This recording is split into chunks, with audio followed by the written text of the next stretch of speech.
Santo e maravilhoso Pai que estás no céu, a nossa mais profunda gratidão e alegria, porque hoje é sábado e porque estamos na sua casa em tão bom estado de saúde. Obrigado, Senhor, porque já sentimos a presença do Teu Santo Espírito. Aceita, Senhor, esse louvor e essa adoração. Fica conosco durante toda a programação desse culto. Em nome de Jesus. Amém. Amém.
história de hoje: baterias carregadas. Arnaldo, eu queria ver contigo a possibilidade de tu me ceder o sábado. Eu me tornei adventista e tu sabe que a gente guarda o sábado. Olha, Ivan, não tem como te liberar no sábado. Sábado é o dia que nós mais temos pessoas aqui para atender. Já acabou esse negócio de Antigo Testamento, de sábado. Ninguém usa mais isso, Ivan. Arnaldo, tu sabe que eu tenho 6 anos e meio contigo aqui e eu nunca tirei férias. Existe a possibilidade da gente trocar esse tempo de férias pelas horas do sábado. Por que a gente não faz um acordo aqui? Tu não me serve disso. Os dias passaram e nada havia sido decidido, até que meu patrão me chamou para conversar. Ivan, quero falar com você agora. Aqui está um acordo sobre as suas férias. Quero que você leia e assine. Mas também tem uma coisa, Ivan.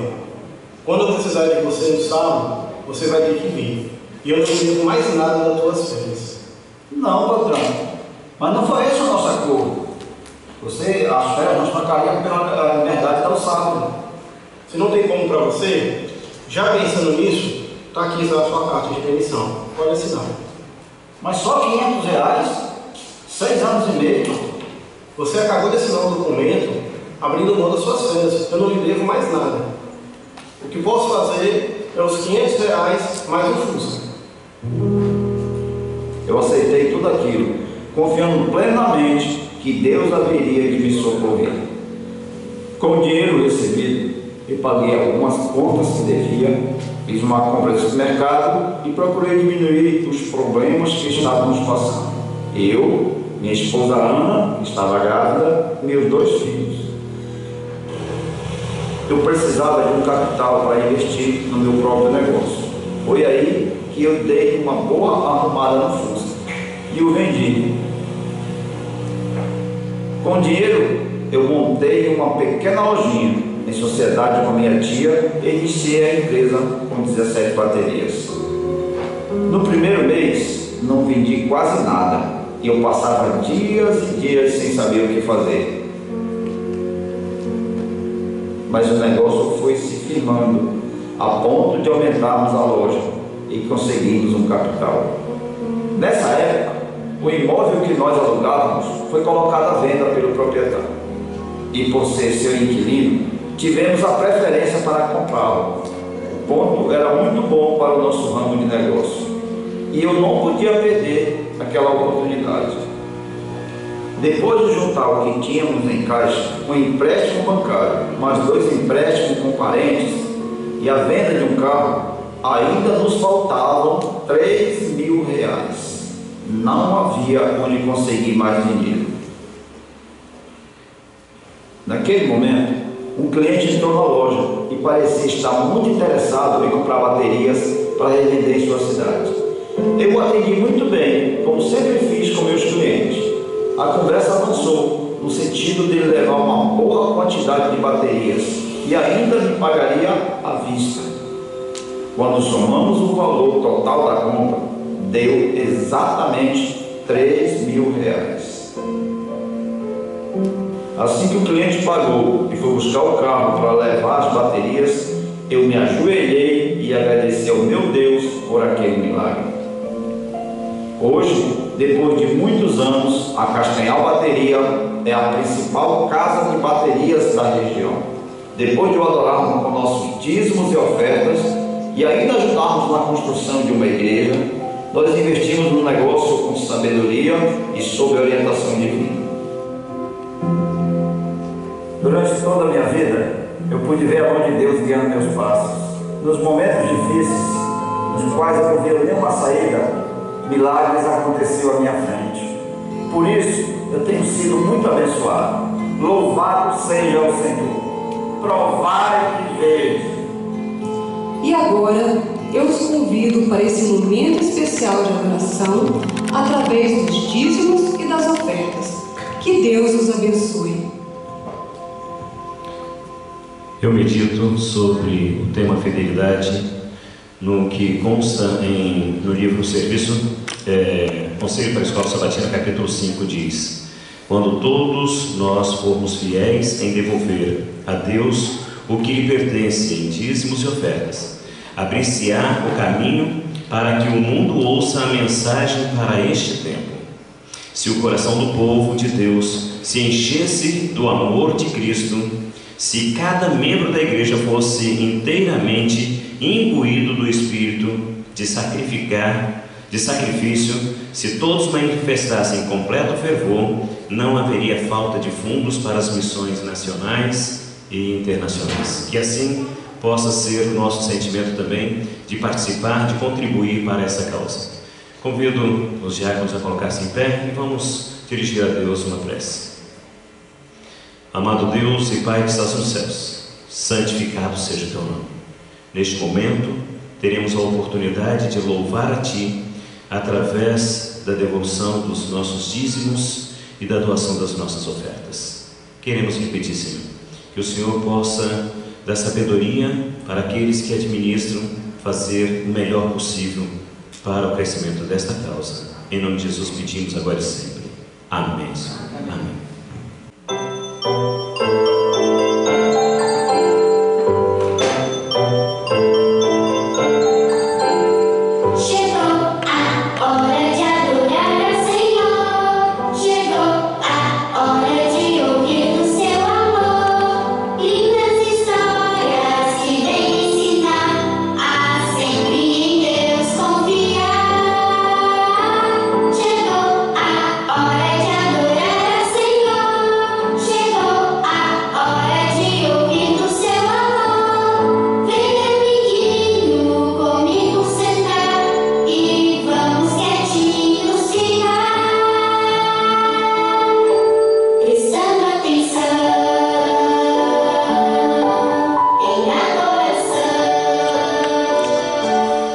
Bom dia, tudo bem com vocês?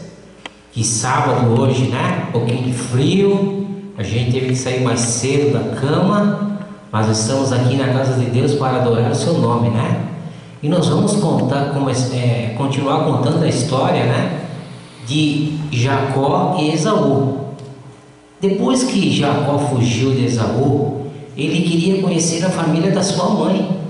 E Jacó saiu numa grande caminhada, alguns dias, algumas noites, até chegar aonde a família da sua mãe morava. E chegando ali, Jacó chegou um pouco cansado, devido à grande caminhada, talvez não tomou banho todos esses dias, um pouco barbudo, cabelo comprido, mas ele chegou, sabe aonde? Próximo de um poço. E ali, ele viu uma linda moça, e o nome dela, sabe qual que era? Era Raquel. Raquel era prima de Jacó, filha de Labão, que era tio de Jacó. E ela pegou Jacó e levou até a sua casa para apresentar para a sua família. E eles gostaram muito de Jacó. Então Labão, vendo que Jacó era um moço trabalhador, fez um combinado com Jacó. Disse: Jacó, você trabalhará 7 anos para mim sem receber nada. Você não vai receber salário nenhum. Se você fizer isso, cumprir essa nossa regra, sabe o que vai acontecer com você? Você vai poder casar com Raquel. E Jacó então ficou alegre demais, porque ele já tinha se apaixonado por Raquel. Então Jacó trabalhou 7 anos seguidos para Labão. E nesse momento, quando chegou os 7 anos, que deu 7 anos, Jacó ficou todo contente. Disse: amanhã será o meu último dia de trabalho, porque amanhã completará 7 anos que eu estou trabalhando com meu tio Labão. E será o último dia, e no próximo dia será o dia do meu casamento com a Raquel. Então Jacó ficou todo contente. Fizeram os preparativos da festa. Jacó se arrumou muito bem, botou a sua melhor roupa. E no dia do casamento, o que aconteceu? Labão não entregou Raquel, entregou Léia, a irmã mais velha de Raquel. Então Jacó ficou muito chateado, ficou muito bravo. Com certeza, porque ele estava esperando quem? Raquel. Ele não estava esperando a Léia, a irmã mais velha. Mas mesmo assim, Labão fez um tratado com ele, de ele trabalhar mais 7 anos. E aí ele teria a Raquel. Como Jacó tinha enganado seu pai Isaac e Esaú, ele levou realmente tipo um troco, né? Ele enganou lá e ele foi enganado lá na frente. Então, mesmo assim, Jacó continuou mais 7 anos trabalhando na casa de Labão, fazendo todas as coisas que Labão pedia. Mas Deus abençoou muito Jacó. Sabe por quê? Ele conseguiu muitas coisas. Ele conseguiu bastante gado, bastante dinheiro, e ele trabalhou mais 7 anos. E depois que completou esses 7 anos, realmente ele acabou ficando com Raquel. E o que aconteceu? Um certo dia Labão saiu de casa, talvez ficou um dia fora, 2 dias. Jacó arrumou tudo que tinha, as coisas dele, a sua família, e voltou para onde? Ele queria voltar para a terra de onde ele tinha saído. E Jacó então fez isso, arrumou todas as suas coisas e saiu, retornando da onde ele não devia ter saído. Mas Labão chegou em casa e ficou muito chateado quando soube que Jacó tinha saído e ido embora com a sua família. Mas Labão teve um sonho. Ele não ia fazer nada com Jacó, mas ele saiu atrás de Jacó. E talvez se perguntando por que Jacó tinha feito aquilo. Por que ele foi embora com a sua família? Mas Labão conversou com Jacó, encontrou ele, conversaram, e Labão voltou para sua casa. E Jacó continuou sua caminhada de volta da onde ele tinha saído a primeira vez. E isso já fazia 20 anos que Jacó tinha saído da sua cidade. E ele estava com muito medo de voltar, porque ele não sabia o que poderia acontecer com ele. Mas ele confiava em quem? Ele confiava em Deus, porque Deus tinha abençoado ele. E a história diz assim: quando confiamos em Deus, Ele cuide de nós, mesmo nas dificuldades. Então que nós possamos realmente confiar em Deus, acreditar em Deus e deixar Deus atuar na nossa vida, e nós iremos receber bênçãos sem medidas. Vamos orar a Deus, agradecer. Papai do céu, obrigado, Senhor, por essa história que ouvimos essa manhã. Que nós possamos realmente, desde pequenininho, na sua eternidade, colocar a nossa vida nas tuas mãos e deixar que tu atue na vida de cada um de nós. Cuide desses meninos, dessas meninas, cuide de seus papais, de suas mamães, e que nós possamos, ó Pai, cada dia mais confiar em Ti e saber que Tu está prestes a vir para nos levar para morar no novo céu e nova terra. Nos abençoe neste sábado, em nome de Jesus. Amém.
Feliz sábado a todos. Que prazer estarmos juntos na casa de Deus. Temos alguns avisos importantes. O primeiro deles é que amanhã daremos início a uma programação muito fantástica, muito especial. Uma programação sobre saúde emocional, saúde mental, no período da pandemia, com a doutora Karina. Então, será uma maravilha ter você aqui conosco. Creio que vai ser muito bom para você. Será algo muito benéfico para nós que estamos vivenciando esse momento tenso. Então, amanhã às 19h30, não esqueça desse encontro especial. Contamos com a sua presença e creio que você vai amar essa programação. Tá bom? Solicitamos também aos irmãos a seguinte admoestação. Se você não é da mesma casa que o seu irmão que está do seu lado, mantenha aquela distância de precaução. Também informamos a respeito da questão do uso obrigatório e adequado das máscaras, seguindo todas as orientações governamentais. Tá bom? Nesse momento, eu quero convidar todos os irmãos a juntos fecharmos os nossos olhos e nós iremos buscar a Deus nesse momento. Fechemos os olhos e falemos com o nosso Deus. Santo Deus, eterno Pai, muito obrigado, porque aqui estamos, na Tua presença, na Tua casa, com a certeza de que iremos ouvir a Sua santa e doce voz.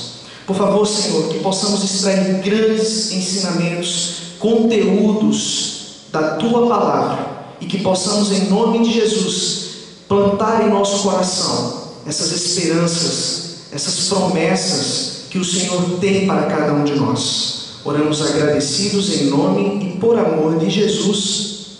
Amém. Meus queridos irmãos, hoje nós iremos tratar de um tema que me fez perder um pouco de cabelo, né? Eu costumo dizer que isso aí foi um sorvete para mim, mas um sorvete de gengibre, tá? E Apocalipse capítulo 21, verso 4, tem uma promessa ali, né? E Deus nos enxugará dos olhos toda lágrima, e a morte já não existirá, já não haverá luto, nem pranto, nem dor. Tinha que colocar ali, e não haverá também TCC, porque isso não é de Deus. E ano passado, nós trabalhamos, né, nos nossos trabalhos de conclusão de curso, e tinha colegas que ficavam malucos e diziam o seguinte: eu já sei o que eu vou fazer hoje, o meu TCC vai ser no campo de futebol, treino coletivo em campo, eles falavam, porque realmente é algo trabalhoso, né? Mas graças a Deus que deu tudo certo, e eu gostaria de compartilhar com vocês um pouco sobre esse trabalho e sobre a importância desse assunto na Bíblia, que muitas vezes as pessoas olham para genealogia na Bíblia e elas dizem o seguinte: isso aqui para mim não tem utilidade. Genealogia, vou pular essa parte. Isso aqui não deveria nem estar na Bíblia, né? Então a questão é: que relevância integra as genealogias da Bíblia, tanto no Antigo quanto no Novo Testamento, para o grande conflito e o plano da salvação? Então o título da nossa mensagem é: o grande conflito e o plano da salvação na genealogia messiânica. Posso falar para os irmãos que essa questão de genealogia me motivou tanto que eu fui motivado pela própria Bíblia a querer investigar a respeito da minha própria genealogia. E para começar, o que é genealogia? Genealogia é a ciência que estuda a origem das famílias. Então, você quer saber sua procedência? Você quer saber quem foram os seus ascendentes? Porque os ascendentes é aqueles que vieram antes de você e estão acima de você. Descendentes é aqueles que vêm depois de você e estão abaixo de você. Filhos, netos, bisnetos, trisnetos, tetranetos e por aí vai. Então, genealogia é uma ciência. E quando eu comecei a ler a Bíblia me motivou a isso. Eu vou começar a pesquisar sobre a minha genealogia. E para começar a pesquisar a genealogia, você começa pelos mais próximos, para depois chegar aos mais distantes. E eu comecei pelos mais próximos. E aí eu comecei pelos filhos dos meus avós. Meus avós tiveram 7 filhos. Um deles é o meu pai, o mais novo. Depois eu fui partindo para os mais remotos.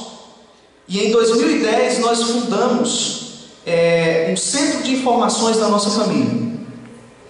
E essa senhora aqui era a minha trisavó. Então nós armazenamos muitas documentações da nossa família e chegamos a descobrir a nossa genealogia até 1660, no período do Brasil colônia. Então chegamos até ali mais ou menos, meus irmãos e eu, meu pai, meus avós e por aí vai. Pela linhagem da minha bisavó, que é essa senhora aqui do lado, ela viveu 100 anos de idade, ela teve 22 filhos, passou metade da vida tendo filhos, E nós descobrimos muitas coisas a respeito da nossa genealogia. Quem somos, descendemos de quem. E o sobrenome dela era um sobrenome italiano, Aquino. Todavia, entretanto, nós somos descendentes de judeus. Então, a genealogia trouxe muitas informações a respeito da minha família, a respeito de quem somos, também a realidade do local. Se você quer descobrir a sua genealogia, você precisa saber também a respeito da historicidade do seu estado, de onde você mora. Por exemplo, lá em Pernambuco, a presença judaica foi muito forte, né? Nós temos lá um arquipélago chamado Fernando de Noronha. Fernando de Noronha foi um judeu, né?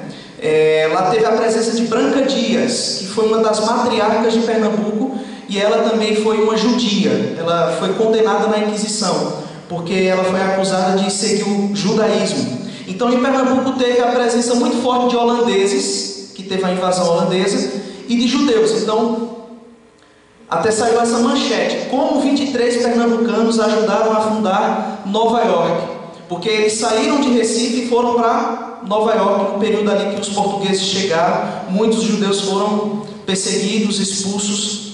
Então, provavelmente aqui, você joinvilense, você tem sangue polaco, sangue alemão, sangue italiano, pela cultura, pela colonização de onde você está inserido, tá? Então isso aí ajuda muito nas descobertas arqueológicas, de onde você é natural. Mas enfim, eu convido cada irmão agora nesse momento a abrir a sua Bíblia em Gênesis capítulo 3, verso 15, e nós iremos nos deparar com o texto-chave da mensagem de hoje. Gênesis capítulo 3, verso 15. Eu posso dizer para os irmãos que esse texto seria o resumo de todo o Antigo Testamento, e João 3,16 seria o resumo de todo o Novo Testamento. Então, se perdesse praticamente toda a palavra de Deus, com apenas esses dois versos, nós teríamos todo o enredo bíblico. Então, Gênesis capítulo 3, versículo 15, é um verso tremendo, um verso importante, é uma promessa de salvação, que diz o seguinte: porém hostilidade ou inimizade entre ti e a mulher, entre tua linhagem e a linhagem dela, ou entre tua semente e a semente dela. Ela te esmagará a cabeça, e tu lhe ferirás o calcanhar. Ótimo, vamos parar por aqui. Aqui está a primeira promessa de salvação. Deus viu que Adão e Eva caíram em pecado, e Deus fez uma promessa de redenção. Deus disse o seguinte para Eva: olha, da tua linhagem, da tua semente, vou usar aqui uma palavra já do texto grego, na tua genealogia vai vir o Salvador da humanidade. Deus colocou inimizade entre a mulher e a serpente. Claro, porque o ser humano, ele tinha o mesmo desejo que o diabo. O ser humano e o diabo queriam ser iguais a Deus. Deus colocou inimizade, e Deus fez uma promessa, a promessa de salvação. E Deus disse: ó, da tua semente virá o Redentor, o Salvador. Essa palavra semente no original do hebraico, ela aparece 224 vezes no Antigo Testamento. E é a palavra zerá, que significa período da semeadura, significa semente de plantio agrícola, significa também linhagem prometida do Messias ou o próprio sêmen. Então havia uma promessa de que dessa linhagem viria o Redentor, o Senhor Jesus Cristo. Agora, para muitas pessoas é estranho, porque aqui diz que é a semente da mulher, mas a semente pertence a quem? Ao homem, certo? O sêmen, propriedade masculina. Todavia, entretanto, a compreensão de fertilidade naquele período da antiguidade era limitada. Logo, Eva, recebendo a semente de Adão, ela passou a ser portadora da semente, porque ela foi uma incubadora da semente. E existem muitas outras evidências na Bíblia que apontam que a mulher era proprietária da sua semente. Gênesis capítulo 16, verso 10 diz que Agar, ela era proprietária da sua semente. Gênesis capítulo 24, versículo 60 diz que Rebeca era proprietária da sua semente. Então, por essa questão, a mulher, quando ela recebe a semente, ela passa a ser o quê? Proprietária da semente. Embora a semente tenha origem masculina, tá bom? E daí o que é que acontece? Acontece o seguinte: depois que Adão e Eva pecaram, Deus fez essa promessa de redenção. Eu quero que você abra a sua Bíblia, aí mesmo no capítulo 4, certo? De Gênesis, no verso 1, que diz o seguinte: olha só, o homem conheceu Eva, sua mulher, ela concebeu e deu à luz a quem? Caim. E ela disse, olha só, adquiriu o quê? Um varão, um homem, com a ajuda de quem? De Deus. Vejam só, Deus fez a promessa, veio o primeiro filho, e o texto aqui diz que Eva disse: com a ajuda de Deus eu tive um filho homem. Sabe por que ela diz isso aqui, com a ajuda de Deus? Quando ela tem Abel, ela não fala nada, ela não dá nenhum detalhe, simplesmente Abel nasceu e pronto. Ela diz aqui que com a ajuda de Deus ela teve Caim, porque na mente dela Caim era o filho da promessa. Entendeu? Ela pensava que Caim era aquele que viria para esmagar a cabeça da serpente. E na verdade Caim foi a semente do maligno, porque ele esmagou a cabeça do seu próprio irmão. Que triste. E daí o que é que acontece? Caim se casou com sua mulher, que todavia era sua irmã, ou poderia ser sua sobrinha, neta de Adão e Eva. Sete se casou com sua esposa, certo? Caim teve um filho chamado Enoque, Sete teve um filho chamado Enos. Perceba uma coisa, no capítulo 4 de Gênesis, no verso 17, diz assim: e Caim conheceu sua mulher, que concebeu, deu à luz a Enoque, tal. Pronto. Ali começa a família de Caim, certo?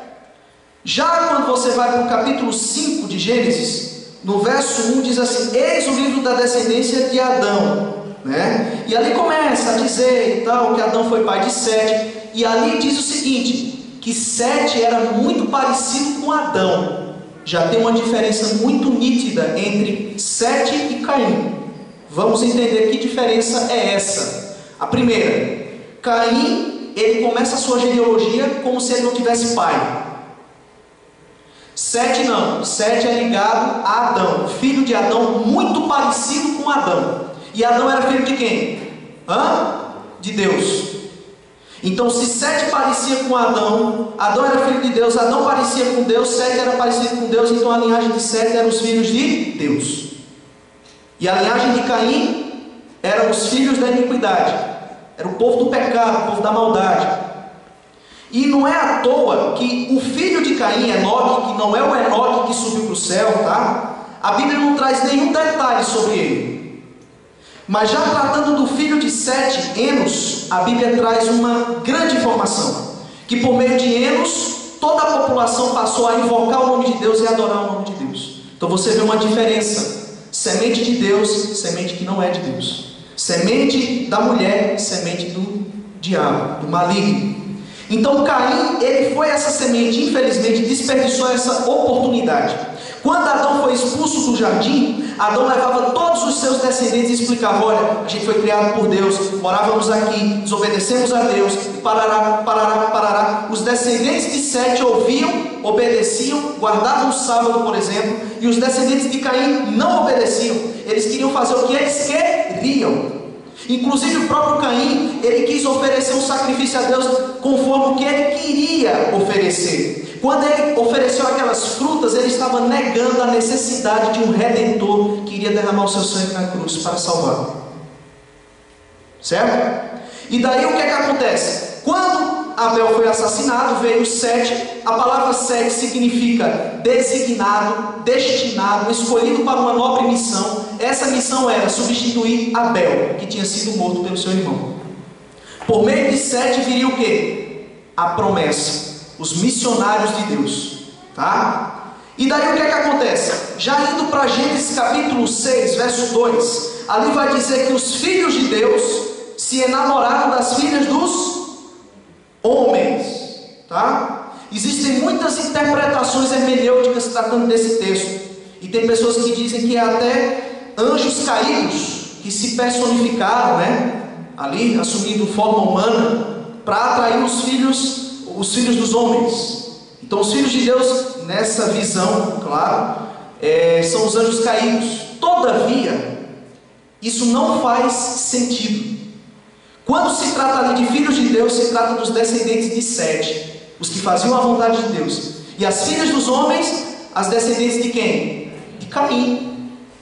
Por um certo tempo elas permaneceram separadas, as duas descendências. Só que aconteceu que eles começaram a se aproximar. Os setistas começaram a se enamorar por causa da beleza e exuberância das filhas de Caim. E eles começaram a se casar e ter filhos. E os setistas passaram a ser depravados moralmente, a regredir espiritualmente, e começou a se corromper a linhagem de Sete, porque existia ali a falta de mães piedosas e afáveis, mães que não eram tementes a Deus, porque eram filhas de Caim. Mas Deus manteve firme a sua linhagem pura, separada, para cumprir o seu plano e o seu propósito. Claro, veio o dilúvio, os descendentes de Caim todos morreram no dilúvio, ficou um. Então só ficou quem? Noé e seus filhos. E hoje você está aqui graças aos filhos de Noé. Você é descendente dos filhos de Noé. Quem foram os filhos de Noé? Sem, Cã e Jafé. Aconteceu uma miscigenação. Só para vocês terem uma noção, na Grécia Antiga existia um titã, um deus titã chamado Japeto. E Japeto, ele se casou com uma mulher chamada Ásia, certo? Ele foi pai de Prometeu, avô de Deucalião, que foi bisavô de Heleno. Daí veio o termo helênico, helenista, tá? Então Japeto, esse nome é nada mais e nada menos, eu vou falar para você, que Jafé, filho de Noé. Entendeu? A própria mitologia grega fala sobre o personagem bíblico. E temos uma informação importante. Indica-se também que provavelmente a esposa de Jafé tinha um nome semelhante a Ásia. E há uma ideia também que os continentes do mundo, eles receberam os nomes das noras de Noé. As deusas onífas, Ásia, África e por aí vai. Há essa possibilidade de que as noras de Noé tiveram seus nomes preservados nos continentes, tá? Então, existia um grande bispo galês do século VIII chamado Nennius, e ele recebeu uma tarefa de fazer a linhagem de toda a Europa. Com documentos antigos, ele começou a fazer toda a genealogia dos povos europeus. E sabe por onde ele começou? O pai da Europa, Jafé, filho de Noé. Então, se você é descendente de alemão, de italiano, de polonês, você é descendente de Jafé, tá? Então aqui nós temos, ó, Jafé e sua esposa se casaram, foram pais de Javã, e chegam aqui em Álamos, que foi o primeiro a colonizar ali a Europa. Escítio foi pai dos francos, de onde veio os franceses. Romanus foi pai dos romanos. Brutus foi pai dos bretões, por aí vai. Então, são descendentes de Jafé. Inclusive, existem tribos na África que têm um tipo genético totalmente único, que liga eles diretamente a povos europeus, mesmo que sejam aparentemente o quê? Diferentes. Entendeu? Aí vem os mongóis, os japoneses, os tailandeses, vietnamitas. Eles são uma mistura de tribos de Jafé e tribos de Cã. Cã, ele é o pai da raça morena, da pele que tem mais melanina, tá? Por exemplo, quem é esse indivíduo aqui? Barack Hussein Obama, certo? Pela pele dele, por ele ser uma pessoa mais morena, né? Barack Obama, você olha e você diz, Barack Obama é descendente apenas de Cã, porque Cã era o pai da raça morena. Todavia, entretanto, o pai de Obama, o senhor Obama, ele era do Quênia, da África. Só que a mãe de Obama Ela é o quê? De pele clara. Ela tem sangue britânico, sangue galês. Ou seja, o próprio Obama é uma mistura. Resultado: você é descendente de quem hoje? Você é descendente dos três. Você é descendente de Sem, você é descendente de Cã, você é descendente de Jafé. Sabe Napoleão Bonaparte, francês?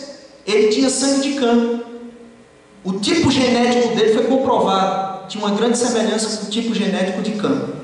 Porque todos nós hoje somos o quê? Uma mistura, tá? Voltando para o assunto das genealogias. Em Gênesis capítulo 11 fala ali que um povo se levantou para edificar uma torre. Essa torre é a torre de Babel. E uma pessoa teve um papel fundamental nessa edificação, foi Nimrod. Nimrod, ele era bisneto de Noé, neto de Cã. E Nimrod foi o primeiro a ser poderoso na terra. Nimrod, ele simplesmente construiu aquela torre porque no coração dele ele queria se vingar de Deus. Ele queria matar Deus. Isso aí é real, tá? Isso está no livro Antiguidades de Flávio José. Ele queria se vingar de Deus por causa do dilúvio, tá? Então eles edificaram uma torre, certo? E quando eles edificaram essa torre, eles tinham um propósito. Qual era esse propósito? Fazer com que o nome deles fosse o que? Famoso na terra. Eles queriam edificar o nome deles. Agora eu quero que você pare para pensar. Eles eram camitas. E os camitas são inimigos do povo de Deus. Dos camitas veio os filisteus, dos camitas veio os sidônios, de onde Jezabel veio os egípcios, e por aí vai. O povo camita era um povo inimigo do povo de Deus. Então eles queriam simplesmente rivalizar com o povo semita. Porque o nome Sem, do hebraico, é Shem, que quer dizer nome. Tá? Então, essa questão do nome estava ligada à promessa do Messias, que é Jesus. Então os camitas, eles fizeram isso: vamos edificar o nosso nome. E você vê uma notória diferença entre semitas e camitas. Vamos ver aqui um simples fato. Os semitas, eles edificavam altares para adorar um único Deus. Os camitas edificavam torres para adorar vários deuses. Você vê aí o que? Um grande conflito. Você vê ali que Abraão, ele teve duas esposas. A primeira quem era? Sara, e a outra? Agar. Certo? As duas mulheres fantásticas, mulheres brilhantes. As duas seriam abençoadas por Deus. Só que apenas uma tinha a promessa da semente messiânica. Quem era? Sara. Uma era mais velha que a outra. As duas não se davam bem, tá? Aí acontece o que está em Gênesis capítulo 21, verso 9, tá? Se você abrir ali a sua Bíblia, você vai ver que o filho mais velho de Abraão, Ismael, ele riu de Isaac.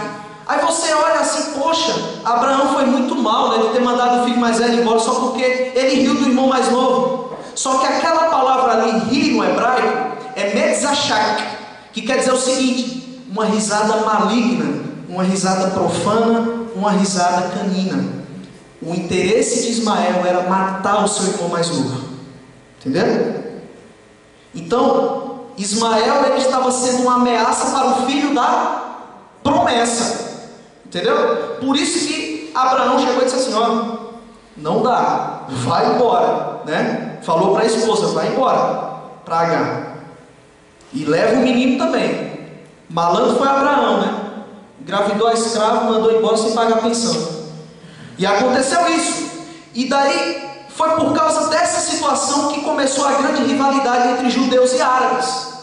Porque de Ismael vieram 12 príncipes, 12 tribos também, igual a Jacó.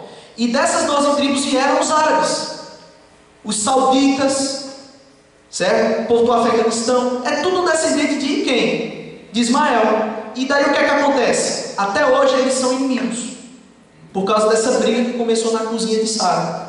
Entendeu? Então nós podemos dizer o seguinte: Osama Bin Laden, ele tinha um parentesco distante, mas tinha um parentesco com Jesus Cristo. Porque tanto Bin Laden quanto Jesus são descendentes de quem? De Abraão. Tá? E daí Deus orientou Isaac, né, para que Isaac não se casasse com qualquer mulher. Teve que buscar quem? Rebeca. Rebeca e Sara, muito semelhantes uma com a outra. Ambas eram estéreis. E Deus escolheu o filho mais novo e não o filho mais velho. Tá? Daí o que é que acontece? Ela se casou, Rebeca, né, com Isaac, e veio os irmãos gêmeos. Quem? Esaú e Jacó. Só que um era a semente de Deus, o outro não. Então a questão é a seguinte: não é que Deus rejeitou Esaú, é porque Esaú não aceitou o plano de Deus. E Rebeca, ela simplesmente quis facilitar para o filho mais novo, porque ela tinha favoritismo por ele, certo? Todavia, ela foi errada. Ela fez aquilo porque ela lembrou da profecia que o filho mais novo iria ser mais forte que o filho mais velho. Deus não aprovou isso que ela fez. Mas o que fez com que Esaú perdesse a promessa não foi ele ter vendido a primogenitura, foi porque ele se casou com duas mulheres que eram hititas, elas eram pagãs, e aquilo ali ia corromper a semente prometida. Entenderam? Então, por essa questão, Jacó, ele permaneceu ali com a semente. E aqui eu já vou adiantar um pouco, né? O horário já está se avançando. No período teocrático, nos dias de Moisés, quando Moisés nasceu, o faraó se levantou para matar todos os bebês hebreus. Quando você abre a Bíblia em Ezequiel capítulo 29, verso 2, você vê que faraó é chamado ali de dragão. Quem é o dragão do Apocalipse? Satanás. Faraó, ele foi Satanás ali, quando tentou matar todos os filhos dos hebreus, para empatar o quê? Que futuramente viesse a promessa. Foi o diabo que fez isso. Assim também como o diabo usou Herodes para matar os bebês de Belém, com o objetivo de matar quem? Jesus Cristo. Nos dias dos reis de Judá, aconteceu a mesma coisa.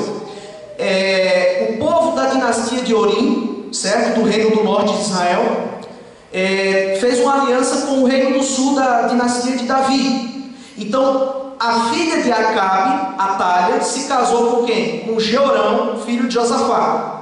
Tiveram um filho, só que esse filho morreu. Ele foi assassinado. Ele estava na hora errada, no momento errado. E daí, o que é que aconteceu? A Atalha, ela fez uma coisa. Ela mandou matar todos os netos dela, que eram da linhagem de Davi.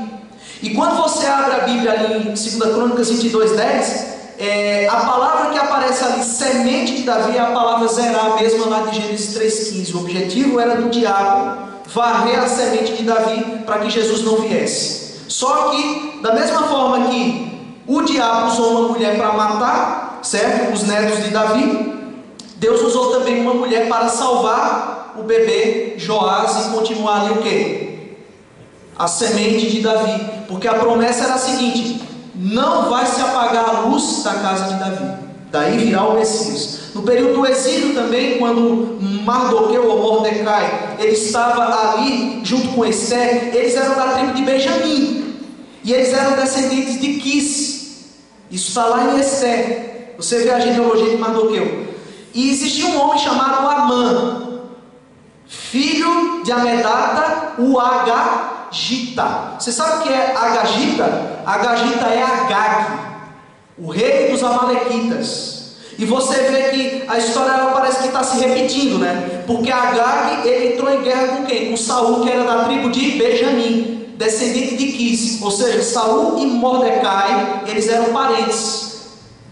Entendeu? E a história agora está se repetindo, porque Amã, ele escapou daquela destruição. Alguém da família de Agag escapou, fugiu, e gerou Amã, e Amã simplesmente fez o seguinte: eles destruíram o povo de Amaleque, agora eu vou destruir eles. E tentou matar quem? Os judeus. Só que Deus simplesmente fez o quê? Um livramento. E aí tem uma grande questão das genealogias de Mateus e Lucas, né? Porque a genealogia de Mateus, ela é traçada de Salomão até chegar em José. E a genealogia de Lucas é traçada de Natã até chegar em José. E na genealogia de Mateus, o pai de José é um tal de Jacó. Na genealogia de Lucas, o pai de José é um tal de Eli. qual dos dois está certo? Essa é a grande questão. A questão é, os dois estão certos. Os ateus, eles olham para isso e dizem assim: olha, a Bíblia está errada. Como é que Jacó é pai de José e Eli também é pai de José? E eu posso dizer para vocês de uma forma bem resumida, meus irmãos. Mateus capítulo 1 traz a genealogia real de Jesus. Jesus, descendente de Davi, pela parte de José, porque José, ele era descendente direto dos reis, e ele assumiu o papel de pai de Jesus. Ele reconheceu Jesus como filho. Ele foi no cartório e registrou Jesus. E já tratando ali da genealogia de Lucas, quando se trata ali de Eli ser pai de José, na verdade Eli era o pai de Maria. Então a genealogia de Lucas é a genealogia de quem? De Maria. Isso mostra o seguinte, que Jesus ele era realmente descendente puro de Davi, tanto de forma legal como de forma sanguínea. Ele era descendente de Davi pela parte paterna, pela parte materna. E aqui já finalizando, meus amados irmãos, a genealogia de Cristo, ela nos traz muitos ensinamentos. Entre eles, a graça de Deus. Você percebe que pessoas que aos nossos olhos eram indignas de estarem ali, elas estavam ali. Raabe, uma prostituta, vendia o seu corpo para se manter.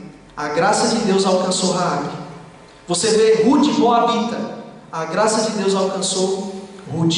Betseba, uma mulher adúltera, a graça de Deus alcançou ela.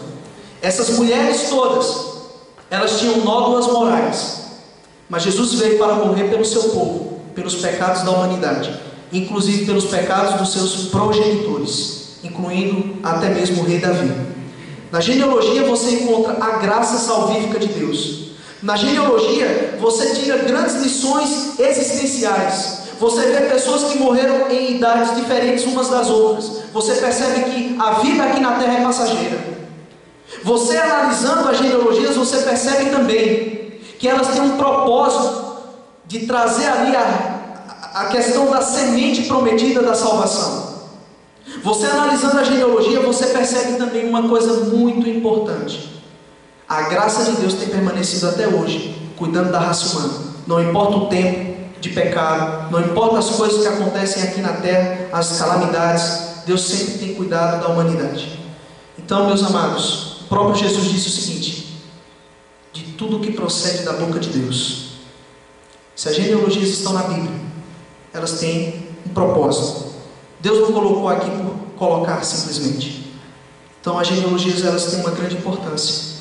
E sabe o que eu penso? Um dia no céu, quando nós estivermos lá na eternidade, o livro dos Salmos vai ser um livro de genealogias. Sabe por quê? Porque são nomes em cima de nomes, em cima de nomes, em cima de nomes. E entrarão no reino dos céus aqueles que são os filhos de Deus. Então que você, ao se deparar com os textos genealógicos, não desista, leia. Ali tem um propósito, ali é importante. Não leia com ventilador em frente à Bíblia, leia com carinho.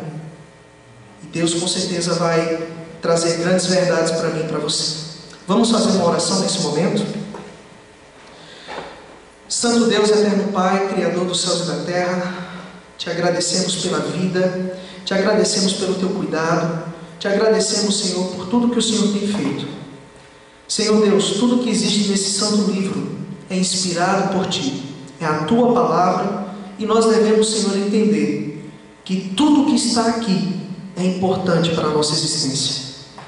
Senhor Deus, muito obrigado por sabermos que existe uma promessa para os filhos de Deus, e nós Te louvamos porque somos Teus filhos.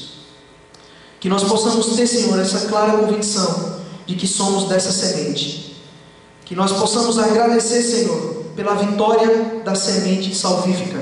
Embora tenham acontecido alguns intentos malignos da parte do diabo de querer atrapalhar a chegada do Messias, Jesus veio, morreu na cruz, e a semente do Evangelho foi plantada em nossos corações. Nós oramos, Senhor, agradecidos pela certeza da salvação. Em nome e por amor de Jesus. Amém, Senhor.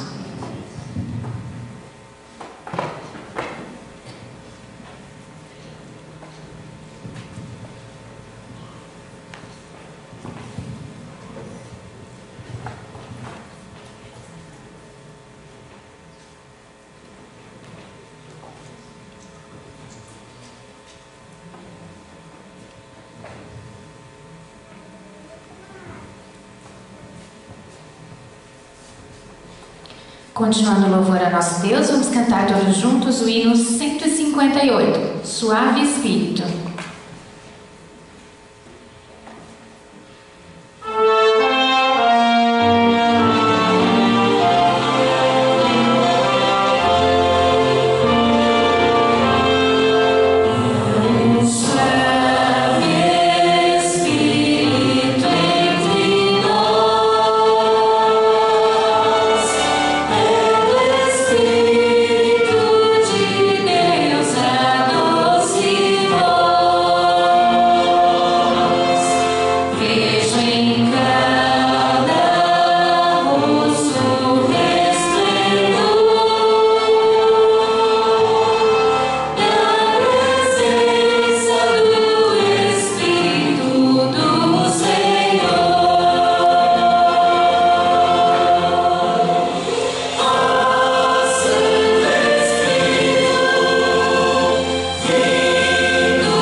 Os irmãos que se coloquem em pé, nós vamos fazer uma oração para iniciarmos então o nosso programa da Escola Sabatina. Santo Deus, amoroso Pai que estás nos céus, te agradecemos pela presença do Teu Santo Espírito, pelas palavras maravilhosas que Tu nos propusesses a ouvir durante esse sermão maravilhoso. Senhor Jesus, agora iniciamos mais uma escola sabatina e pedimos da mesma maneira a presença do Teu Santo Espírito, que ao estudarmos a Sua palavra, recapitularmos aquilo que estudamos durante a semana, possamos ser guiados e iluminados por esse Espírito. Fica conosco em nome de Jesus. Amém. Muito bem, durante a semana estudamos, tivemos um mini curso de evangelismo e discipulado. E nós vamos recapitular essa lição maravilhosa daqui a alguns minutos. Antes disso, nós vamos ouvir e assistir a carta missionária que vem lá do oeste da África.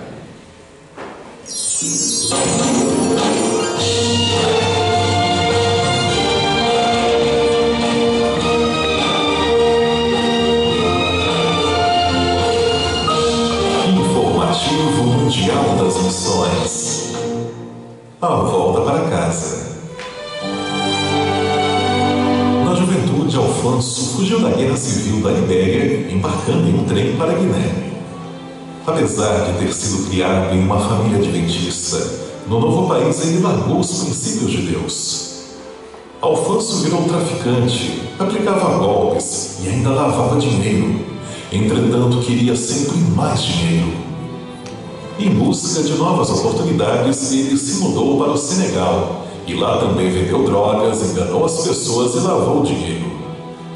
Alfonso fez isso ainda em outros 5 países e em cada um deles ganhava muito dinheiro para manter uma vida extravagante. Mas na Indonésia a sua consciência começou a pesar e ele desejou voltar a obedecer aos caminhos de Deus.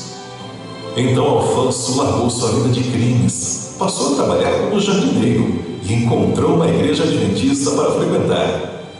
Os membros dessa congregação o ajudaram como puderam e até restabeleceram o contato dele com seus pais. Alfonso ainda se casou neste período. Entretanto, logo voltou a vender drogas, a aplicar golpes e lavar dinheiro. Mas algo estava diferente. Ele se pegava pensando em Deus. E então, certo dia, em uma livraria, encontrou uma Bíblia. A Bíblia estava aberta em Eclesiastes 1:2, que diz: tudo é vaidade. Ele percebeu que sua vida era cheia de vaidades. Em 2006, em busca de uma vida mais simples, ele voltou para a Libéria com sua esposa. E lá os dois entregaram o coração a Jesus e foram batizados na Igreja Adventista.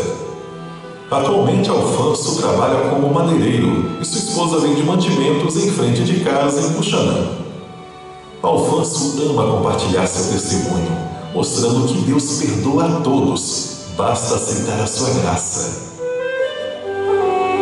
Parte da oferta do trimestre irá ajudar na construção de uma nova escola de ensino fundamental em Buxanã, Libéria. Alfonso e muitas outras famílias desejam enviar seus filhos para essa escola adventista. Por isso, sejamos liberais.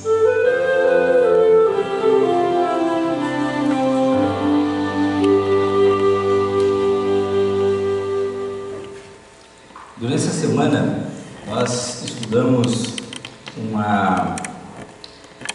tivemos na realidade um mini curso, como eu comentei, sobre discipulado, olhando as pessoas pelos olhos de Jesus. Uma das coisas mais incríveis que nós pudemos aprender desse estudo dessa semana foi como Jesus olhava as pessoas e como o mestre levava o seu evangelho, levava a palavra de Deus a todas as pessoas. E uma das coisas que me chamou muito a atenção, e eu acredito que a vocês também, era a maneira especial com que Deus, com que o nosso Senhor Jesus Cristo, o nosso mestre, olhava para essas pessoas. E já na introdução ali da nossa escola sabatina, nós vemos como Jesus encarava, por exemplo, um pescador simples e rude como Pedro, Maria Madalena ou a samaritana necessitando talvez de perdão ou de afeto. Como é que Jesus tratava essas pessoas e como é que ele enxergava essas pessoas? E a grande lição talvez que nós possamos tirar dessa maravilhosa instrução que estudamos durante a semana foi justamente isso. Jesus olhava para as pessoas não pelo que elas eram, mas pelo que elas poderiam se tornar. Jesus olhava para as pessoas olhando principalmente o potencial que elas tinham de transformação, de realizar o seu potencial de vida. Jesus, ele não olhava para as pessoas em função dos seus defeitos, em função das suas condições sociais, políticas ou seja lá qual for. Ele olhava para as pessoas e apesar ou além da aparência física, ele via o potencial que essas pessoas tinham para se tornarem cidadãos do reino de Deus. Essa era a grande diferença. E era por isso que quando Jesus olhava para alguém, ele não, como eu podia dizer, ele não olhava os defeitos dessas pessoas, ele olhava assim a origem delas, ou seja, ele olhava a glória de Deus refletida nessas pessoas. Por quê? Porque todos nós somos a imagem e semelhança de Deus. E é isso que Jesus olhava em todos os que ele encontrava. Já na lição de segunda-feira, nós temos ali um relato bíblico que eu confesso a vocês até então, eu não havia parado para refletir sobre isso. O segundo toque. Esse relato bíblico fala de uma cura de um cego que é feita em 2 etapas. E eu nunca parei para refletir sobre isso. Por que será que Jesus fez esse milagre, operou essa cura em 2 etapas? E existem várias interpretações a respeito disso. Eu estava lendo em alguns artigos a respeito especificamente desse milagre e percebi que existem algumas versões do porquê Jesus realizou esse milagre em 2 etapas. Mas aqui o nosso autor, o pastor Mark Feeling, ele ressalta 2 aspectos importantes. E ele ressalta isso utilizando basicamente 2 palavras que estão no texto lá de Mateus, no capítulo 8, versículo 22. Trazer e rogar. A primeira coisa importante que a gente leva em consideração analisando esse texto é que Jesus realiza esse milagre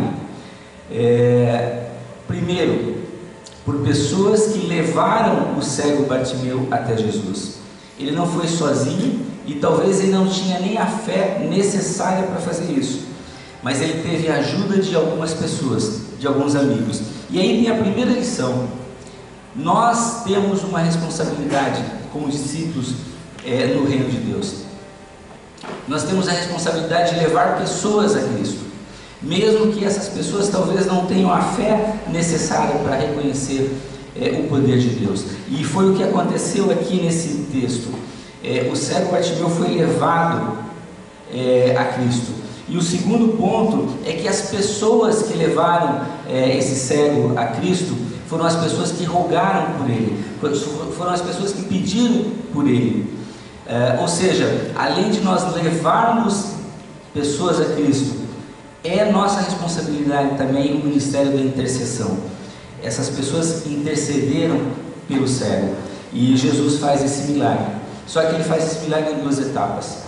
E é interessante você ler esse texto, você percebe que quando Jesus faz esse milagre, ele pergunta ao cego o que ele vê, e o cego diz: olha, eu vejo homens, mas como árvores. Ou seja, ele não conseguia ter uma visão muito clara daquilo que ele estava enxergando, talvez pela primeira vez. Ele tinha uma visão turva. E aí Jesus novamente coloca a saliva nos olhos daquele homem e ele começa a enxergar novamente. E começa a enxergar com nitidez. Se nós procurarmos ali no livro de Mateus, ou melhor, no livro de Marcos, no capítulo 4, versículo...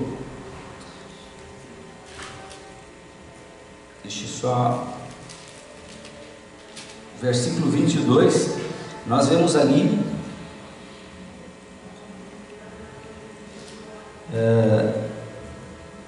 o texto que diz o seguinte: pois nada está oculto senão para ser manifesto, e nada se faz escondido senão para ser revelado.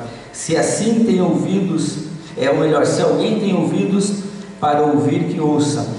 Jesus, quando realiza esse milagre ali em Betsaida, ele um pouquinho antes desse milagre falava para os seus discípulos sobre o reino de Deus e a forma como o reino de Deus deveria ser visto.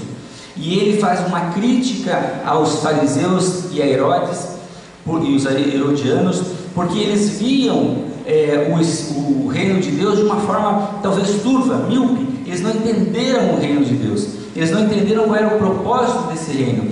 E da mesma forma que esse cego, e essa é uma das formas de nós interpretarmos esse milagre em 2 fases, da mesma forma que esse cego, quando ele começa a enxergar, ele vê de uma maneira ainda turva, míope. Assim eram as pessoas que estavam aí naquele momento histórico com Jesus. Elas estavam enxergando, mas não enxergando de uma forma clara qual era o propósito do reino de Deus. E assim é também com a nossa vida. A nossa vida espiritual, ela começa com uma visão do reino de Deus. E essa visão, ela vai num processo crescente, sendo aperfeiçoada até que nós tenhamos a possibilidade de ver de uma forma clara o Espírito, o reino de Deus e o seu propósito na nossa vida. Essa é uma lição interessante para todos nós, tanto para nós que estamos aqui e conhecemos a palavra de Deus talvez um pouco mais do que aqueles que estão lá fora, e principalmente com aqueles que vêm para a casa de Deus e começam a ter uma visão do reino de Deus. A paciência e a tolerância que a gente deve ter com essas pessoas. Na sequência, lá na lição de segunda-feira, nós temos uma importante, digamos assim, revelação de como Cristo vê as pessoas. E ali, na lição de segunda-feira, nós temos a situação da mulher samaritana. Como é que Jesus enxerga essa mulher samaritana? Nós conhecemos a história, conhecemos o contexto e sabemos muito bem que Samaria era um lugar, digamos assim, proscrito pelos judeus. Os judeus não aceitavam nenhuma mistura, nem sequer passar por aquela região, porque aquela região era considerada uma religião de idólatras. Eles não eram considerados no povo de Deus. E todas as pessoas que nasceram e viviam em Samaria eram consideradas impuros. Jesus estava se dirigindo do lago de Galileia para Jerusalém. Ele não precisava necessariamente passar por Samaria, mas ele faz questão de passar por ali. Por quê? Porque tinha uma grande e importante missão para ser dada aos seus discípulos e para nós também, hoje. Ontem nós estávamos recapitulando essa lição, e o nosso irmão Davi comentou de uma forma muito apropriada isso. Qual é o efeito desse milagre que Jesus fez? Qual é a diferença que fez para mim, para você, para os discípulos? Jesus ter rompido com aquelas barreiras preconceituosas naquele momento. Talvez até aquele momento os discípulos, mesmo os discípulos de Cristo, não tinham percebido que o reino de Deus não é para apenas judeus ou para alguns tipos de gentios, mas era para todas as pessoas, inclusive os samaritanos, que eram considerados pior do que gentios. Eles eram considerados impuros. Jesus então encontra uma mulher que, além de ser samaritana, era uma mulher que tinha uma vida considerada moralmente não muito adequada, uma mulher que teve vários maridos, uma mulher que tinha vergonha inclusive do seu próprio povo, porque quando ela vai buscar água lá no poço de Samaria, ela não vai no horário que normalmente as pessoas iam, ela vai lá no meio-dia, no horário mais quente, justamente para não encontrar outras mulheres, para não ser humilhada ou, enfim, não passar por algum tipo de vergonha. Ou seja, Jesus vai até uma pessoa que certamente necessitava de perdão, certamente necessitava de aceitação, e uma pessoa que, proscrita pela moral daquela região, necessitava muito de algo que preenchesse o seu coração. Jesus se aproxima dessa mulher da mesma forma como nós devemos nos aproximar das pessoas, sem nenhum preconceito, olhando o potencial delas, não olhando o que elas são, ou que talvez algum preconceito diz que elas são. Muito bem, na lição de terça-feira nós avançamos um pouco mais, e aqui a lição nos traz uma recomendação e uma exortação muito importante. Comece onde você está.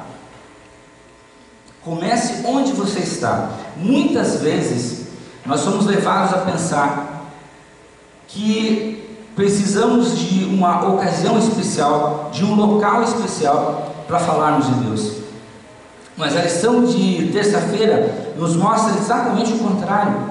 Aonde eu estou, aonde eu me encontro, na minha casa, no meu lar, no meu trabalho, com as pessoas, meus colegas, meus amigos, aonde eu estou, esse é o local onde eu deveria estar para falar do Evangelho, para falar de Cristo. E aí, nós vemos aí a história linda de Felipe, né? A forma como Felipe é tocado pelo Espírito Santo. Já na lição aí de quinta-feira, para levar essa palavra, para levar esse evangelho a uma pessoa que ele nem imaginava. Ou seja, o que Jesus nos mostra aqui é a importância de nós estarmos disponíveis à voz do Espírito, sensíveis à voz do Espírito, percebendo oportunidades providenciais. Jesus disponibiliza a todos nós oportunidades de falarmos de Cristo, disponibiliza para nós oportunidades de sermos testemunhas dele em todos os momentos que a gente vive em nossa vida. Nós estamos aproveitando essas oportunidades ou não? Nós estamos permitindo que o Espírito Santo de Deus use-nos para a sua obra ou não? E tem um detalhe muito interessante, porque muitas vezes nós falamos de Cristo através da nossa voz, através da pregação do Evangelho, abrindo a Bíblia, fazendo um estudo bíblico, mas muitas e muitas vezes nós falamos do Evangelho e pregamos essa palavra só com os nossos gestos, só com as nossas atitudes, e é o que a gente percebe em muitos casos. Nós estávamos estudando a lição dessa semana e em determinado momento, na recapitulação que fizemos ontem, um dos nossos colegas levantou uma questão: olha, eu sou o único adventista na minha família. Toda a minha família, por lado dos pais, dos lados da esposa dele, todos eles, nenhum deles são adventistas. Então ele relatava a dificuldade de falar de Deus para essas pessoas. Essas pessoas não queriam ouvir, principalmente porque essas pessoas viram ou viviam uma vida que esse agora adventista viveu quase toda a sua experiência. Ou seja, eles tinham lá os seus encontros com bebida alcoólica, com outros costumes, enfim. E por que agora, de repente, esse homem para de fazer isso, para de compartilhar socialmente como ele compartilhava? O que aconteceu? Então essas pessoas têm uma dificuldade muito grande de ouvir a palavra de Deus. Por quê? Porque enxergam a palavra de Deus como um grande não para coisas que antes eles faziam com prazer e sem problema nenhum. E qual que é a forma que esse irmão então utiliza para falar de Deus? Não é abrindo necessariamente a palavra de Deus, mas é agindo como um filho de Deus, ou seja, o seu testemunho.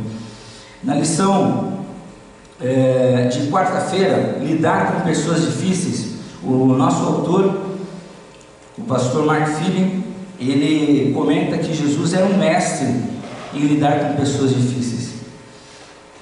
Todos nós, com certeza, encontramos em nossa vida pessoas difíceis. E quando nós encontramos essas pessoas difíceis, nós nos perguntamos por que é que Deus, permite muitas vezes nós convivermos, trabalharmos com pessoas que têm uma dificuldade enorme de relacionamento. E muitas vezes a gente olha para fora e não olha para dentro. Muitas vezes a gente olha aquilo que está fora como um problema, mas aquilo que está dentro de nós, o nosso ego, esse não é um problema. E quantas vezes nós tratamos as pessoas pelo que a gente imagina que elas são, sem entender, sem conhecer a realidade ou empaticamente se relacionar com essas pessoas. Talvez Jesus foi um mestre em lidar com pessoas difíceis, não porque as pessoas eram difíceis, mas porque ele se colocava à disposição, porque ele tinha e tem um interesse genuíno pelas pessoas. Essa capacidade empática de Jesus fazia com que as pessoas difíceis não fossem tão difíceis para o mestre. E talvez essa seja a grande lição para nós. Quando nós nos aproximamos de pessoas que supostamente poderiam ser difíceis, será que na nossa consciência temos a mesma entrega que Jesus nos orienta a ter? Será que nós estamos pensando mais no outro, sendo humildes nesse sentido, ou estamos pensando mais em nós mesmos? Porque toda vez que nós pensamos em nós vamos encontrar pessoas difíceis. E finalmente, lá na lição de sexta-feira, nós temos uma passagem bíblica maravilhosa que fica lá no livro de Mateus, no Evangelho de Mateus, no capítulo 9, versículo 37, que todos nós conhecemos muito bem, e que fala da grande seara que está pronta, mas que fala também dos trabalhadores que são poucos. E você pode interpretar esse texto de diversas maneiras. Particularmente, eu entendo a seara como um mundo carente de Cristo, carente de Deus, como uma humanidade com um vazio imenso dentro da sua existência, que somente Cristo pode preencher. Portanto, essa seara está preparada, está pronta, só que os trabalhadores são poucos. Aqueles que podem e têm o potencial de levar a palavra de Deus a essas pessoas sedentas são poucos. Não são poucos porque em números são poucos porque esses números muitas vezes não estão preparados ou disponíveis para levar essa palavra, para levar essa mensagem. E essa é uma mensagem para todos nós. Nós somos os trabalhadores dessa seara. Deus irá cobrar de nós exatamente esse trabalho. A função e o propósito nosso como cristãos é levar essa palavra. Não existe outro propósito. Não existe outro propósito. E talvez quando Jesus se aproximava das pessoas, ele se aproximava com muita facilidade, não só porque ele era mestre em empatia, não só porque ele era mestre em relacionamento, não só porque ele amava as pessoas, mas ele se aproximava das pessoas acima de tudo porque ele tinha um propósito. E quando a palavra de Deus nos orienta a agir como Cristo, não é no sentido de sermos pessoas super simpáticas, super empáticas, que constroem relacionamentos positivos a todo momento, para nada. Não. Nós precisamos ter tudo isso. Nós precisamos usar empatia, criar relacionamentos, mas com um propósito. Porque Cristo fazia todas essas coisas com um propósito. E talvez esse propósito era o que possibilitava Jesus de ser tão empático, de se entregar tanto, de se interessar genuinamente pelas pessoas. O amor que ele sentia por elas com um propósito. E qual era o propósito? Fazer com que todas as pessoas pudessem participar do reino de Deus. E esse é o propósito nosso como adventistas do sétimo dia. Levarmos a palavra de Deus, criarmos relacionamentos positivos com um propósito. Levarmos todas as pessoas com quem nós nos relacionarmos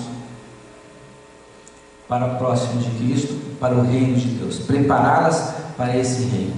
Esse é o nosso propósito. E eu queria finalizar com uma oração que o pastor Mark Feeling nos incentiva a fazer. Eu tive até a intenção, pelo menos, de usar essa oração como uma espécie de prece diária. Eu escrevi lá na minha agenda e eu leio ela de manhã.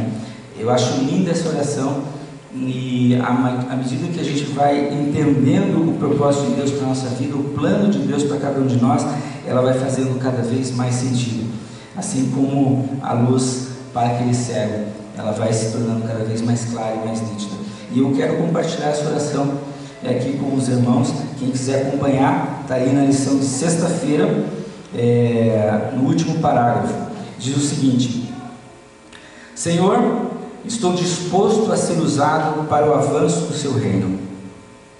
Abra meus olhos para que eu veja as oportunidades providenciais que tu colocas diante de mim todos os dias.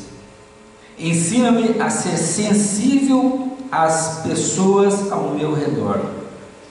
Ajuda-me a falar palavras de esperança e encorajamento, e a partilhar seu amor e a sua verdade com aqueles com quem entro em contato todos os dias. Eu achei linda essa oração, e ela traduz de uma forma muito clara para nós qual é o propósito de nós como cristãos adventistas do sétimo dia. Nós vivemos num mundo hoje especialmente conturbado e incerto. Só temos uma certeza: Jesus está muito próximo de voltar. A seara é grande e são poucos os ceifeiros, os trabalhadores. Que cada um de nós possa crescentemente, progressivamente se conscientizar desse trabalho que é meu, que é teu, que é de todos nós, de levar esse evangelho através da palavra, ou através das atitudes, através dos comportamentos, através da coerência que nós temos com o evangelho e com aquilo que nós acreditamos. Amém? Por favor, vamos colocar em pé e vamos fazer a oração final. Santo Deus e eterno Pai, queremos te agradecer por esses momentos maravilhosos, em que podemos refletir um pouco mais sobre a Tua vontade para a nossa vida. Senhor, assim como essa oração que acabamos de ler aqui, possamos a cada dia despertarmos em nosso coração o desejo de falar de Cristo, de viver o Evangelho, de sermos testemunhas fiéis, coerentes, sinceras desse maravilhoso Evangelho, e que cada vez mais possamos atrair pessoas a Cristo, levar a realidade do Teu reino e da Tua volta a todas as pessoas com quem nós nos encontrarmos de hoje em diante. Usa-nos, Senhor, para a Tua honra, para a Tua glória. É o que nós te pedimos em nome de Jesus. Amém.